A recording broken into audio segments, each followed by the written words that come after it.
जब कालिदास को अपनी योग्यता पर घमंड हो गया था, तब एक पनिहारी ने उनसे 5 सवाल करके उनके घमंड को तोड़ा। संसार में 2 ही पथिक हैं, संसार में 2 ही मूर्ख हैं, संसार में 2 ही मेहमान हैं, संसार में 2 ही सहनशील हैं, संसार में 2 ही हठी हैं। एक दिन कालिदास यात्रा पर जा रहे थे। उनको बहुत जोरों की प्यास लगी। काफ़ी दूर जाने पर उन्हें एक गांव दिखाई दिया। जब वह गांव में पहुंचे तो देखा गांव के बाहर एक कुआं था और कुएं पर एक वृद्ध महिला पानी भर रही थी। वहां जाकर कालिदास बोले, माते पानी पिला दीजिए, बड़ा पुण्य होगा। स्त्री बोली, बेटा मैं तुम्हें जानती नहीं, पहले अपना परिचय दो, मैं अवश्य पानी पिला दूंगी। कालिदास ने कहा, मैं पथिक हूँ, कृपया पानी पिला दीजिए। स्त्री बोली, तुम पथिक कैसे हो सकते हो?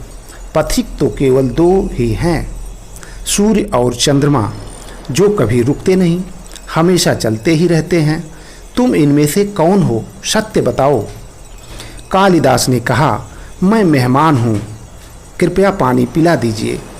स्त्री बोली, तुम मेहमान कैसे हो सकते हो? संसार में तो 2 ही मेहमान हैं, पहला धन और दूसरा यौवन। इन्हें जाने में समय नहीं लगता, सत्य बताओ तुम कौन हो। अब तक के सारे तर्क से पराजित व हताश हो चुके थे। कालिदास बोले, मैं सहनशील हूँ, अब आप पानी पिला दें। स्त्री ने कहा, नहीं, सहनशील तो 2 ही हैं। पहली धरती, जो पापी पुण्यात्मा सबका बोझ सहती है, उसकी छाती चीर कर बीज बो देने से भी अनाज के भंडार देती है। दूसरे पेड़, जिनको पत्थर मारो फिर भी मीठे फल देते हैं। तुम सहनशील नहीं, सच बताओ तुम कौन हो। कालिदास लगभग मूर्छा की स्थिति में आ गए और तर्क वितर्क से झल्ला कर बोले, मैं हठी हूँ। स्त्री बोली, फिर असत्य, हठी तो 2 ही हैं, पहला नख और दूसरा केस, कितना भी काटो बार बार निकल आते हैं। सत्य कहें आप कौन हैं? पूरी तरह अपमानित और पराजित प्यास से व्याकुल हो चुके थे।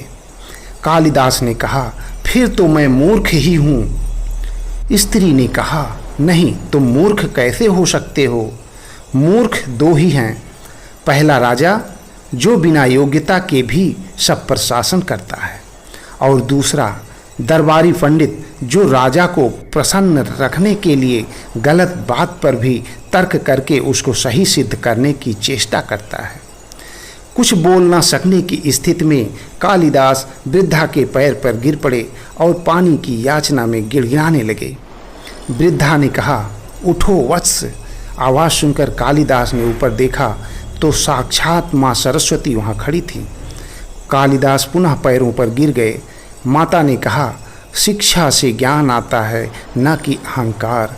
तूने शिक्षा के बल पर प्राप्त मान और प्रतिष्ठा को ही अपनी उपलब्धि मान लिया और अहंकार कर बैठे, इसलिए मुझे तुम्हारे चक्षु खोलने के लिए ये सब करना पड़ा।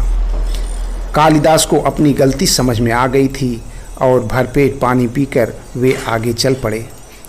दोस्तों, विद्वता पर कभी घमंड नहीं करना चाहिए, क्योंकि घमंड विद्वता को नष्ट कर देता है। 2 चीज़ों को कभी व्यर्थ नहीं जाने देना चाहिए, अन्न के कण को और आनंद के क्षण को।